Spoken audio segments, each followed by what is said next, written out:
Alright, so I'm not going to spend a lot of time on this week's episode of Transformers Prime, the human factor, as you can see from the fact that I'm still wearing the same outfit I was when I recorded Zelda earlier today. I didn't even put on the right hat for this kind of video. I'm very disappointed with this episode. I don't hate it, and I of course remember being disappointed by it the first time through watching the series too, so it's not like it was a surprise to me. I just don't care to dwell on it at all. There are a couple of things I like about the episode, and I'm going to talk about those, but for the most part, I just want to blow through this as fast as possible and move on with my life, which seems to be the mentality that the crew working on Transformers Prime had too, because this episode reeks of being a hasty patch job of other plots meant entirely to resolve loose threads. This episode sees the return of Silas, the leader of Mech, having been resurrected from being literally squashed to death by his other Mech goons via the use of the body of Breakdown, which means this isn't just the return of Silas, it's also technically the return of Breakdown, too. And immediately after being resurrected in this high-tech body, considering his technology for humans mentality that he always had going for him, obviously Silas immediately murders all of his Mech underlings. Wait. That makes no fucking sense. Like, he says that now he feels he fits better with Titans or something along those lines.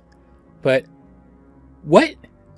First of all, that mentality came out of nowhere. This guy really seemed to have drank his own Kool-Aid regarding the whole Mech philosophy. Not to mention the whole soldier mentality. He is willing to sacrifice his guys, but he still values them. But on top of all that, it doesn't make sense regarding his actual plan. His actual plan in this episode is to draw Megatron's attention so he can be taken up to the Nemesis, and then try to convince Megatron that the human factor is what has been giving Team Prime its edge this whole time, and try to get in with the Decepticons. And having a bunch of loyal humans that are loyal to him around, to show off how effective they can be to Megatron, would help with that, especially while he's sucking up to Megatron and doing everything to prove to Megatron that he's gonna fall in line with Megatron's other underlings. Hence, all of these guys would do that too. Like, I could see maybe Megatron being a little wary of Silas having a bunch of soldiers who are loyal to him first, under the Decepticon umbrella. But this is a guy who kept Starscream around for thousands of years, just because he didn't expect that Starscream could actually do anything to him. Megatron doesn't think much of humans or their capabilities. He might be a little wary of Silas because Silas is currently a Cybertronian, but I don't think he would be worried about a bunch of human soldiers. And at the end of the day, that is Silas's plan. His plan is to get in with Megatron. Like, maybe he had some greater plan down the line to stab Megatron in the back, but man, that just doesn't seem to fit with Silas's philosophy up to this point. He's not a villain for the sake of being a villain. He didn't want the Transformers around. He wanted their technology for humanity and then to boot them out. If his main concern was just getting access to that technology and building his own power base, allying with Optimus Prime would have done that too.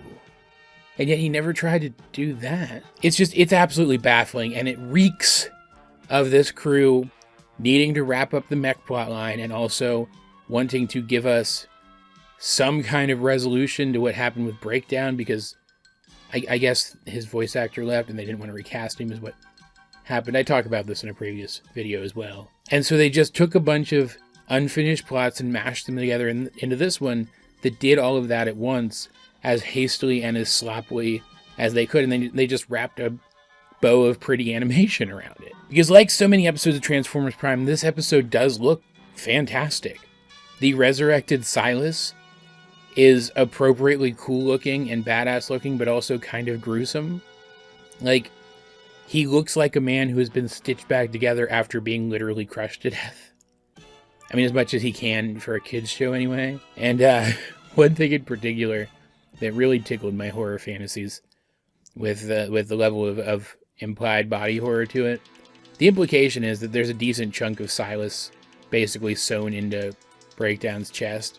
And yet when Breakdown turns to vehicle mode, when his Breakdown exobody turns to vehicle mode, Silas's head ends up where the driver's seat would be so that he can roll the window down and pretend to be driving. So his body literally transforms along with the Transformer. That's horrifying, but also kind of awesome. And his whole plan is to give Megatron access to Project Damocles, a human-built orbiting satellite with a particle beam on it. Do you see the problem with this as a through line for this episode? If that thing were in orbit, Megatron would have found it already. And assuming that he doesn't already have the ability to just shoot wherever he wants from orbit, he would have cannibalized it to give the Nemesis the ability to shoot anywhere from orbit. Like, when Silas came to Megatron with this idea, Megatron's reaction should have been, oh, hey, cool, thanks. I don't need to go with you to some random military base in the middle of nowhere to get the remote control codes for this thing. I'll just go cannibalize it and add the technology to my ship. Hey, Knockout, go dissect this guy like you've been wanting to for him killing your boyfriend. Breakdown may act the brute, but he's a maestro behind a rotary buffer. It's absolutely stupid that he would entertain this idea, and it ends up with Soundwave trying to download a thing, while the Autobots try to stop him from downloading the thing, and Megatron's forces try to stop them from stopping him from downloading the thing, which is something we've already seen in the show before. And eventually Raph does end up hacking into the same system to try to run interference. But even then, we don't even get a cool hacker battle or anything. He just ends up going for a different system, trying to change the position of the satellite so that it falls into the atmosphere and burns up. Which he, of course, succeeds in doing, but only after Megatron realizes where Raph is, and instead of... This is the dumbest part of the whole episode. He sends Silas down alone to try to kill Raph, even knowing that this is one of the kids that's under the protection of the Autobots. And so, Bulkhead, even though he's not technically up to 100% yet, who's been guarding Raph's house in case this happens, engages with Silas Breakdown. And it should be satisfying, to at least some degree, to see these two character models fight again. But it's so clearly not Breakdown. It doesn't work. It doesn't work as a resolution to the rivalry that these characters had. They had this whole backstory that we never explored. Seeing them fight one more time, technically speaking, doesn't make up for the loss of all of that. And then in the end, when the satellite is destroyed, Megatron just kills Silas anyway. And then admits, after the fact, that the kids are what give Team Prime an advantage over him, that the human factor does matter. What? So not only do we have all the disappointments in this episode itself, but Silas as Breakdown could have been a fascinating new character to add to this mix. And he's gone after a one and done? Are you kidding me? Like, how do they explain all of his random erratic behavior in this episode? The way I would have done it, for example, is if you want to try to bring back Breakdown and resolve his thing with Bulkhead without actually technically recasting the character, I would have had Bulkhead's programming, like his consciousness, like corrupting Silas and confusing him. And when he starts to fight with Bulkhead, more of that comes out so that he's kind of an actual literal hybrid between Silas and Breakdown. And now you've completely shaken up Breakdown's personality and opened up avenues to tell his backstory with Bulkhead. Avenues that you never could have taken before because of the person that Breakdown was. And then kept him around at least for a few more episodes to do that. Because then you could just use like a pitch shifted or like a robotic version of Silas's voice. You don't actually have to technically recast somebody as Breakdown. And then Megatron was just as freaking stupid in this episode. Like, he could have just...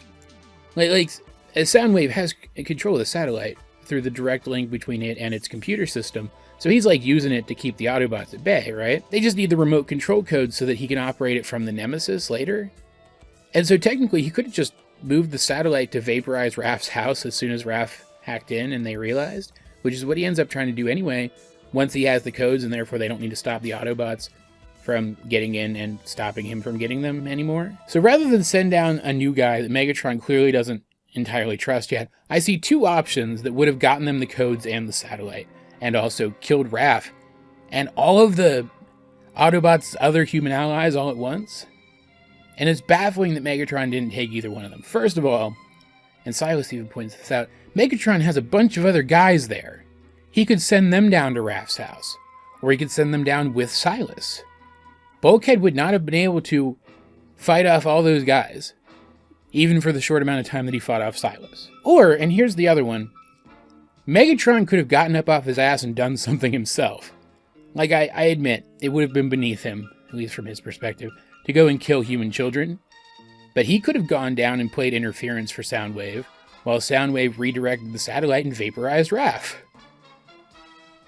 I would be such a better supervillain than this guy. It's baffling. I do like, though, that we see Bulkhead start to give up a little more in this episode because Smokescreen's around, Bulkhead's recovery still isn't complete, and he doesn't feel like he's needed anymore. I did like that. I liked seeing him at a low point. And I liked Smokescreen in this episode. The little bit they used him in this episode. At the beginning, he kind of eggs Bulkhead on. And it's unclear whether or not he's just kind of insensitive, but still well-meaning. Or if he's, like, purposefully trying to get under Bulkhead's skin to get him to work harder. But either way, it gets Bulkhead up and working again. And then seeing Breakdown, or at least who he thinks is Breakdown, walking around again, gets him the rest of the way there. But I also like that in the end, he's not able to beat the guy who is riding around in his rival's body, who also has fighting skills roughly equivalent to Optimus Prime, while he's still injured. Smokescreen has to come in and help him, and together they defeat Silas Breakdown, and they actually build a rapport with each other, and now that animosity that had been building between them is basically gone. I like that a lot. But that's literally the only thing other than the animation that I liked in this episode. Otherwise, it's pretty bad. All of that said, though, what do you guys think of Transformers Prime, the Human Factor? See, I'm not even gonna wind down the review. I'm just gonna jump right to the outro because I want this to be over. Let's get a discussion going in the comment section down below. And while you're down there, you might as well like the video, share it with anyone else you think would enjoy my content, subscribe if you haven't. You can also check out my social media links to my Patreon, and other ways that you can help the channel. Those will be in the video description. But either way, this has been AJ22, and I will talk to you guys later.